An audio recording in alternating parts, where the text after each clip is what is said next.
Assalamualaikum warahmatullahi wabarakatuh. Hai semuanya. Gimana nih kabarnya sahabat pendengar podcast semua? Semoga kabarnya baik-baik aja ya kan. Karena kan akhir-akhir ini banyak banget virus-virus atau penyakit-penyakit yang em, melanda di Indonesia ini. Nah, jangan lupa juga budayakan selalu hidup sehat dengan salah satu caranya yaitu dengan mencuci tangan sebelum dan sesudah aktivitas. Oke, balik lagi nih di April Podcast. Tentunya sama aku, Elza Abiola Priliani, yang akan menemani kalian semuanya yang ada di rumah maupun yang tetap bekerja di tengah wabah pandemi COVID-19 ini. Tetap semangat ya buat para pejuang jalanan dan dokter ataupun tim medis yang sedang berjuang. Pokoknya semangat terus and stay healthy for everyone. Dan jangan lupa tetap yang bisa di rumah aja. Oke, lanjut. Nah, udah pada tahu kan ya, di Indonesia ini nggak hanya di Indonesia sih, di belahan dunia itu sedang terkena virus atau pandemi virus COVID-19. Yang di Indonesia ini sendiri itu virus COVID-19 ini masuk sekitar awal Maret 2020, tanggal 2 Maret 2020, yang kasus pertamanya itu ditemukan di Depok, Jawa Barat. Oke, sebelum membahas lebih dalam nih, aku ada teman untuk berbincang-bincang lebih lanjut mengenai COVID-19 ini. Dia itu adalah salah satu mahasiswa UNS. Langsung aja ada Raka Ditya. Ya. Yeay. Apa kabar Mas Raka? Baik. BTW ini Mas Raka ada di UNS itu prodi apa, semester berapa? Aku di UNS Prodi Sastra Daerah semester 4. Oh, sastra daerah ya. Ya. Mas Raka, udah tahu kan ya tentang pandemi virus COVID-19 ini yang sudah masuk di Indonesia? Ya udah tahu. Terus gimana nih tanggapannya Mas Raka sendiri terhadap kasus COVID-19 ini? Tanggapannya sih ada negatif dan positifnya ya. Kalau positifnya, kita bilang positifnya dulu ya. Ya, Positifnya gimana tuh? pasti ada hal kayak bumi kita lebih hijau. Gitu. Karena kan ini kan jadi lebih hijau ya, kita tahu sendiri polusi udara disebabkan karena manusia juga kan. Iya, benar banget. Kayaknya bumi kita tuh perlu recharge gitu. Iya. Jadi biar bumi kita leave it alone dulu, Waduh, iya. biar ya setidaknya bumi kita jauh lebih baik dulu lah. Nah, kalau bicara negatifnya itu kan juga banyak juga ya. Pertama, kita pasti ada beberapa planning yang nggak bisa jalan, kayak mungkin perkuliahan atau apa, terus perekonomian juga nggak jalan. Ya, para Susah. pekerja juga ikut ada yang Iya. PHK juga gitu ya. Virus ini sendiri itu udah menyebar di berbagai belahan dunia. Kalau yang terakhir sih aku ngeceknya itu kurang lebih ada di 204 negara. Udah banyak banget ya Mas ya. Iya. Jadi itu urutan yang paling banyak itu pertama ada di Amerika. Kalau kemarin sih sempat Italia tuh menjadi nomor 1, malah melebihi Cina.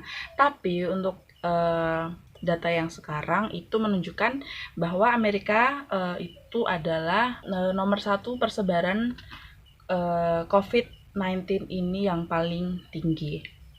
Nah, lalu kalau Mas Raka sendiri tuh tahu nggak sih cara penyebaran virus corona itu melalui apa aja gitu? Kalau setauku lewat kontak gitu, kontak antar manusia Pegangan. gitu ya. Terus ada ya tentu bersihin kayak gitulah. Kayak batuk Ya, gitu ya. setauku sih itu. Kalau menurut World Health Organization atau WHO itu mengungkapkan cara penyebaran COVID-19 itu melalui tetesan kecil air liur yang dikeluarkan dari hidung ataupun Oke. mulut ketika orang yang terinfeksi virus corona bersin atau batuk. Jadi benar. Itu juga merupakan salah satu penyebaran virus COVID yang paling tinggi menurut aku. Soalnya banyak banget etika batuk yang belum diterapkan gitu loh ya kan. Iya sih, bener sih. Banyak banget masyarakat di Indonesia itu tuh kalau batuk masih ya batuk aja gitu, nggak usah ditutupin. Padahal sampingnya ada orang ataupun ya maksudnya masih kurang untuk pemahamannya. Lalu juga dijelaskan sama WHO itu sendiri penting untuk menjaga jarak 1 meter dari orang yang sakit. Penggunaan masker sendiri itu udah menjadi program pemerintah untuk memerangi COVID-19 sesuai dengan anjuran WHO. Nah, sekarang itu penggunaan masker itu bukan hanya untuk orang yang sakit ya Mas ya? Iya. Kalau kemarin-kemarin kan sempat hanya orang yang sakit yang perlu memakai masker. Nah, kalau sekarang udah diralat lagi nih, orang yang sakit ataupun orang yang sehat, kita harus menggunakan masker. Terus gimana nih Mas Raka? Mas Raka sendiri kesulitan nggak untuk mendapatkan masker untuk saat ini? Menurutku sih dari kemarin saya nggak pakai masker ya. Waduh, ya. Ya tentu saja itu nggak benar gitu. Tapi kan buat dapetin masker aja susah. Kadang kita keluar aja ya udahlah gitu. Jadi ya udah gitu, nggak peduli karena emang susah banget dan banyak sekali yang kayak nimbun masker, terus APD gitu. Ngapain gitu? Pergi ke Indomaret pakai APD gitu. Iya, banyak banget beredar di Instagram ya Mas kayak gitu. Kan nyebelin gitu. Emang yang harus kena corona itu orang kayak gitu sebenarnya. Nyebelin emang. Iya, mumpung dia punya terus dia beli sesukanya sendiri. Iya, terus kayak ada yang beli Indomie 1 kardus berapa kardus itu ya Mas, ini buat yang dengar yang beli itu, Anda itu nggak kena corona kalau beli, Anda kena usus buntu Mas. Anda itu beli Indomie itu kena usus buntu, Anda nggak kena corona tapi Anda kena usus buntu, gimana? Iya, sama aja ya kena penyakit. Iya. Aduh, emang ada-ada aja. Nah, gejala-gejala yang timbul itu juga bisa diidentifikasi. Yang kayak sulit bernafas itu juga kayak 10 gejala utama penyakit corona itu sendiri. Terus ada demam melebihi dari 37 derajat Celcius itu kita harus sudah memeriksakan ke puskesmas atau rumah sakit terdekat. Lalu ada batuk kering juga. Dan menggigil dan nyeri sekujur tubuh. Lalu masalah pencernaan juga dan mata memerah. Lalu dia merasakan kelelahan yang berlebih karena imunnya itu juga berkurang. Gitu. Okay. Nah, menurut Mas Raka sendiri nih, pencegahan virus corona itu sendiri itu gimana? Kalau menurut Mas Raka? Pencegahan itu dimulai dari diri sendiri dulu ya. Yang penting kita bersih gitu. Kalau kita udah bersih dan ngelakuin apa yang udah dianjurin sama pemerintah gitu, sama instansi yang bersangkutan. Iya, itu pasti kita ya akan susah gitu virus masuk. Kalaupun ada virus masuk itu yang jelas pasti ada beberapa faktor yang ya udahlah gitu. Tapi yang jelas kita udah ngikutin dulu gitu. Pasti ya. Untuk di rumah pasti aja. Ya. Ya itu jelas lah. Itu yang enggak di rumah itu kalau cuman mau pergi-pergi gitu ya udahlah itu sama pacar Anda kena corona aja. Kalau piknik ke rumah sakit Mas Mbak ya. Iya ya, harusnya bisa ditahan dulu kalau mau ketemu pacarnya atau mau berpiknik-piknik ria. Nah, nih Mas Raka itu kan berkuliah di UNS ya. Iya. Berarti itu lokasinya ada di Solo ya kan. Nah, kemarin itu Solo ditetapkan menjadi lokasi KLB, kondisi luar biasa. Nah, mungkin bisa dijelasin nih Mas, pas Mas Raka di sana. Oh, pas penetapan KLB itu Mas Raka masih di Solo atau udah balik ke Jogja lagi? Iya, kebetulan aku udah pulang pas itu. Jadi pas itu KLB itu kayaknya pas Senin atau Selasa itu, tanggal berapa ya itu, akhir Maret lah. Itu yang jelas saya Jumatnya kan saya pulang, jadi Seninnya atau Selasa itu udah ditetapin KLB. Jadi eh, belum belum tahu lah situasi di sana setelah KLB ini gimana, belum belum ke sana sih. Oh gitu. Berarti sebelum penetapan KLB itu dari kampus sendiri udah meliburkan ya, Mas? Eh, belum sih, Oh, belum libur. itu pas Jumat sih. Jadi nggak ada, kita nggak ada perkuliahan. Jadi pas weekend aku pulang ke Jogja, Mm-mm. dan Seninnya itu atau ya Senin atau Selasa itu ditetapin KLB, jadi sampai sekarang. Oh gitu. Jadi Mas Raka juga belum tahu sendiri ya, Ya, maksudnya ya, kayak kondisi apa di sana ya, pas kondisi KLB-nya itu ya, sendiri. benar. Nah, nih Mas, Mas Raka kan ini udah balik ke Jogja. Ya, Pasti banyak perbedaan dong. Karena Mas Raka udah tahu kalau di sini kan seluk-beluknya lingkungannya mesti sudah tahu udah ya, dari lama ya. kan di Jogja. Nah, gimana banyaknya masyarakat yang kurang edukasi nih Mas. Banyak banget masyarakat yang masih biarinlah aku mau pergi tanpa pakai masker sendiri tadi karena susah masker. Lalu dia masih tetap nongkrong sampai malam. Jadi masyarakat itu masih kurang edukasi itu loh. Masyarakat di lingkungan itu masih kurang edukasi. Nah, gimana sih caranya untuk mengedukasi masyarakat itu biar dia tuh juga menjaga dirinya sendiri gitu, nggak menulari yang lain atau tidak tertular dari orang lain juga gitu. Ya susah sih sebenarnya kalau mau ngasih edukasi atau gimana, karena kita pun sendiri juga pasti menjaga diri sendiri dan mengurangi kontak dengan orang-orang kan. Jadi edukasinya ya lewat mungkin sosmed. Oh iya. Ya itulah susahnya kalau kalau ada yang mungkin orang yang tidak Masih. punya sosmed atau yang kurang informasi kan, yang susah di situ. Tapi mungkin peran yang lebih besar kepada keluarganya sih. Jadi kayak keluarganya tuh memang harus ngasih tahu, yang mungkin keluarganya yang mungkin lebih banyak informasi bisa ngasih tahu keluarganya yang mungkin tidak punya sosmed, kayak mbah saya. Jadi saya mungkin mbah saya nggak punya apa Sosial media. ya, nggak punya eh, portal informasi yang lebih besar dari saya. Jadi kayak saya punya sosmed gitu, mungkin saya bisa ngasih tahu mbah saya gimana caranya menghindari gitu.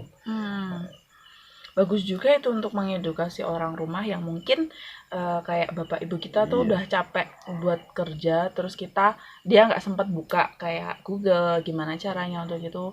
Kita juga bisa mengasih edukasi kepada orang sama tua yang gitu. penting jangan kalau ada hoax gitu, terutama di grup keluarga ya, pasti Jangan di-share di di grup keluarga. di grup keluarga tuh banyak kayak om-om atau paman-paman gitu yang sering banget ngasih hoax gitu. Jadi yang penting kasih data yang benar aja sih, nggak perlu ngasih hoax Data yang yang valid. menakutkan gitu. Benar. Lalu nih, berarti kan Mas Rakai sendiri ini udah libur dari akhir Maret ya?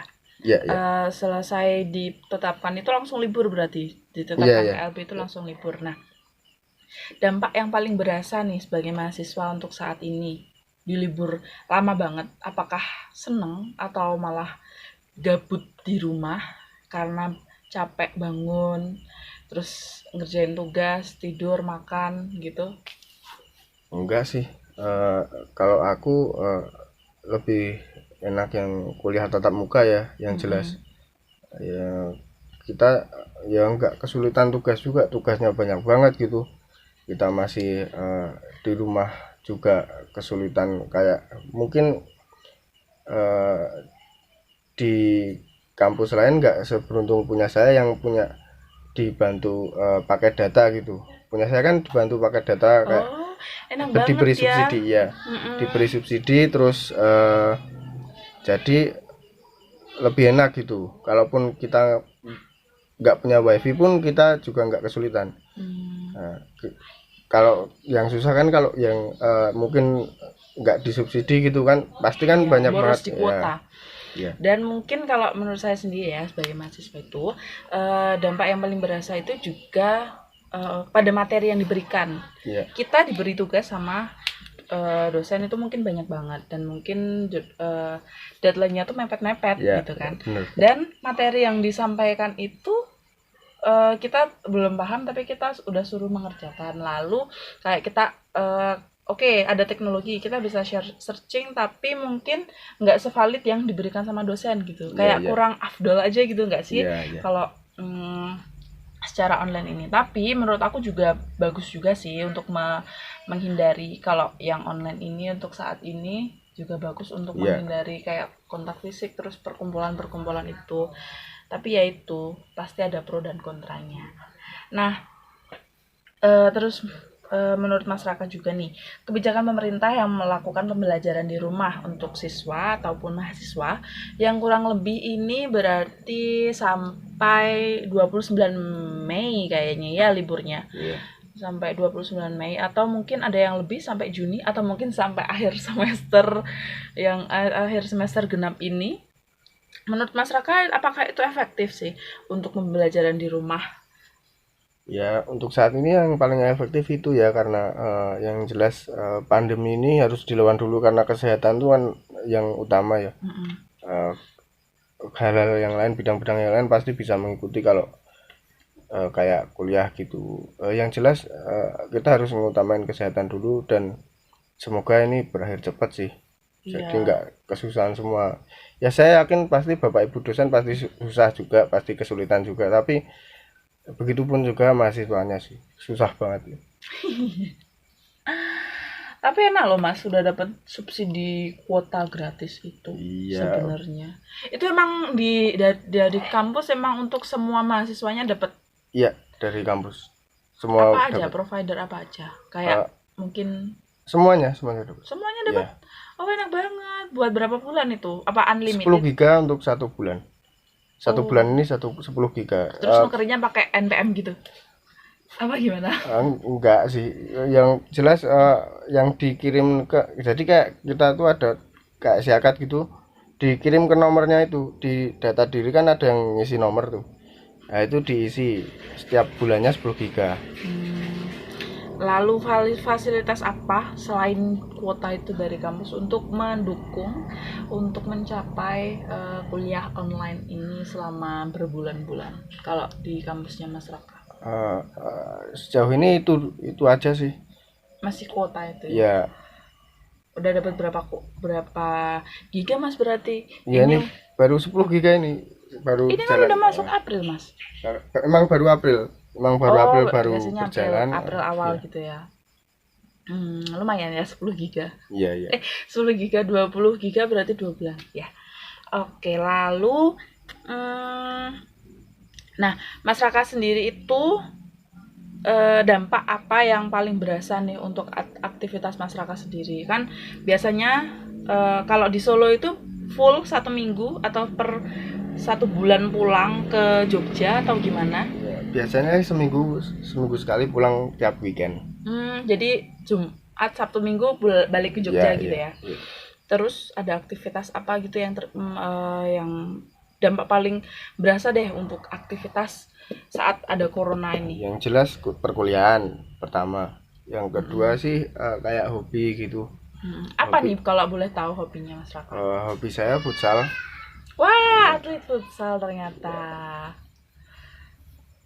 Ya jadi kayak turnamen nggak digelar, nggak jadi digelar, terus ada latihan-latihan nggak digelar ya kayak gitulah. Jadi banyak yang ke pending gitu planningnya.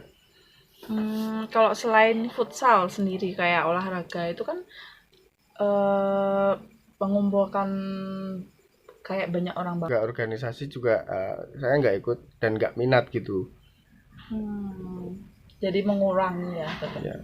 Kayak nongkrong gitu nggak sekarang jangan dulu ya. Oh padahal pas Raka itu kayak nggak ada nongkrong kayak yang di Warmindo gitu nggak ada, tetap dikurangin. Iyalah. Atau pasti. Mungkin ketemuan janjian sama temannya tapi di rumah aja gitu, di rumah teman aja gitu hashtagnya. Enggak sih. Enggak, tetap. Saya kurangin aja. Oh baik. Lalu nih yang terakhir nih, pesan yang dapat dipetik dari adanya corona sendiri? Karena kan corona sendiri itu ya banyak positif negatifnya ya, tapi banyak negatifnya karena banyak merenggutnya orang, merenggut kayak ya banyak jadi menimbulkan masalah lah. Terus kalau menurut aku positifnya sendiri itu kayak kita jadi bisa menghargai waktu di rumah, bisa menghargai waktu dengan keluarga yang mungkin kalau biasanya kita mau di rumah aja gitu.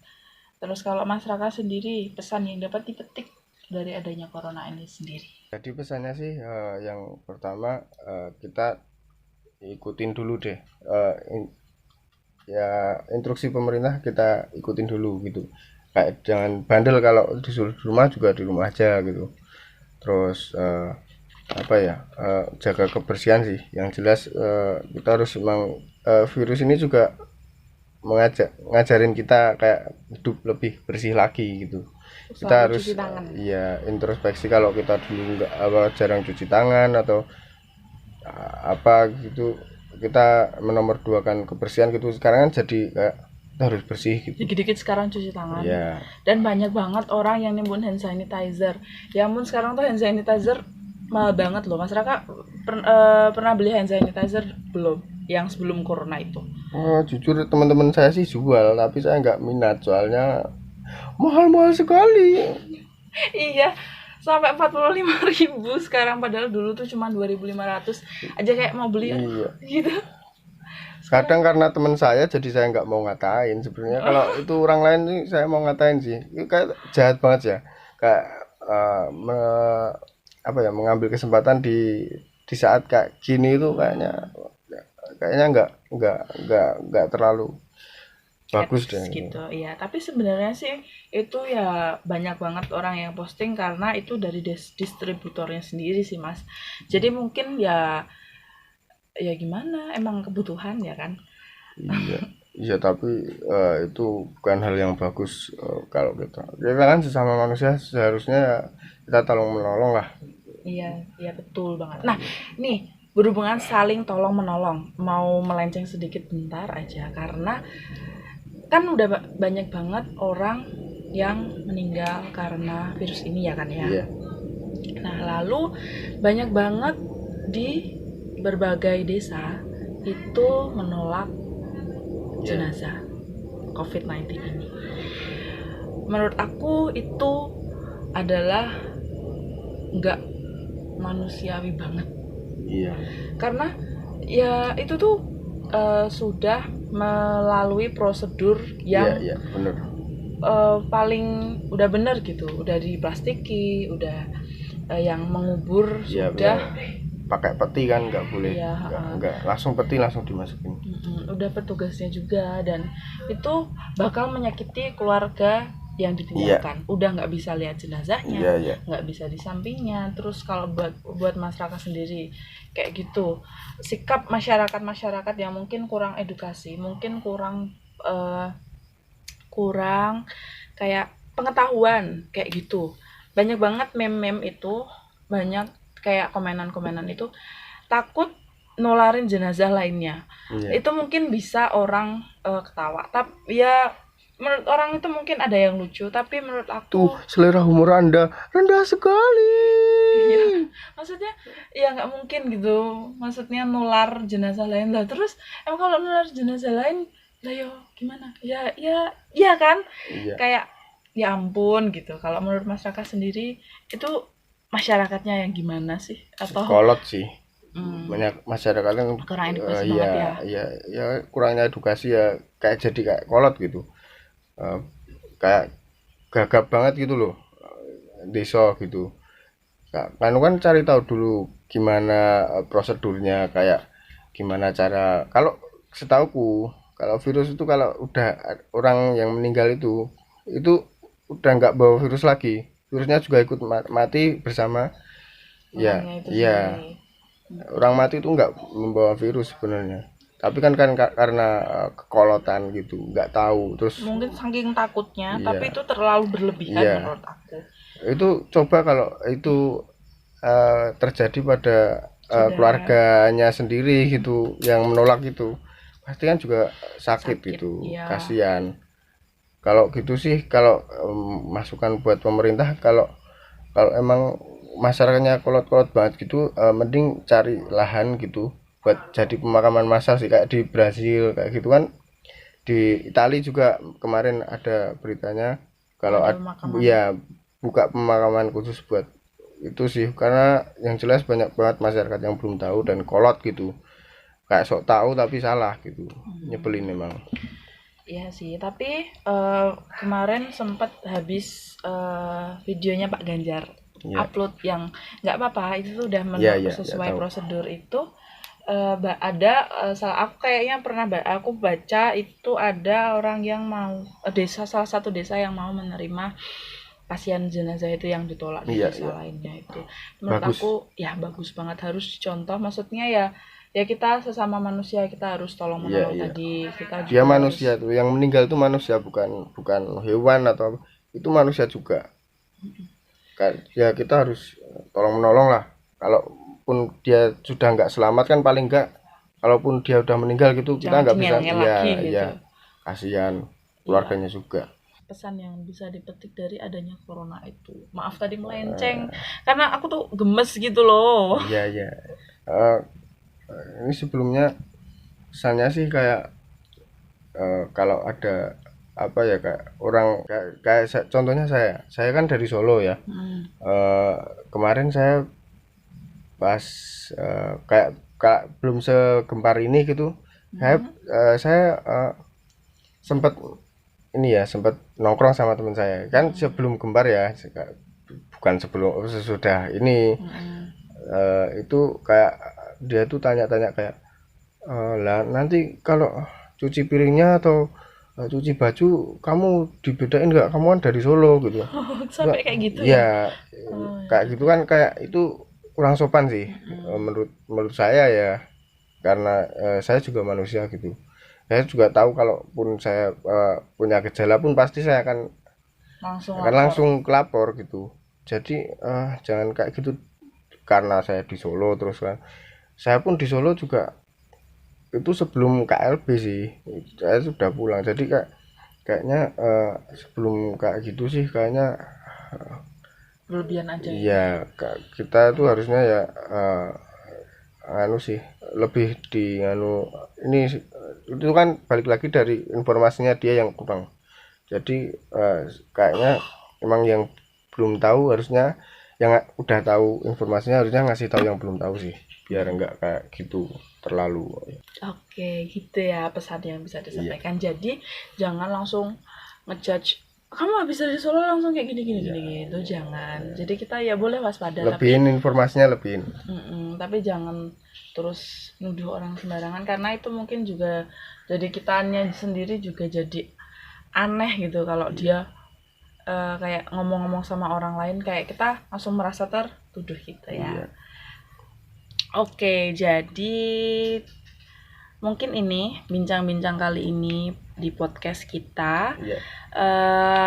Aku harap sih buat semuanya yang bisa di rumah aja, yang nggak harus kerja di luar atau apapun, ya taatilah kebijakan pemerintah untuk tetap di rumah aja, karena itu mengurangi pertemuan atau menghindari kontak lah sama orang yang mungkin sakit atau yang pengidap-pengidap itu, karena ini juga buat kebaikan kita sendiri gitu, kebaikan kita semua, agar virus ini juga cepat selesai, pandemi ini juga cepat selesai, karena sampai saat ini aja itu udah ribuan orang yang terinfeksi. Semoga juga bisa sembuh semuanya, semoga cepat berlalu pandemi ini. Dan ya pokoknya stay healthy buat kita semua, tetap sehat semuanya, jaga kesehatan, tingkatin daya imun tubuh kita dengan minum madu atau jahe-jahe kayak wedang uwuh, itu juga bagus. Dan ya, terima kasih udah dengerin podcast April kali ini. Sampai jumpa di episode-episode selanjutnya. Terima kasih. Makasih ya Mas Raka. Iya, sama-sama.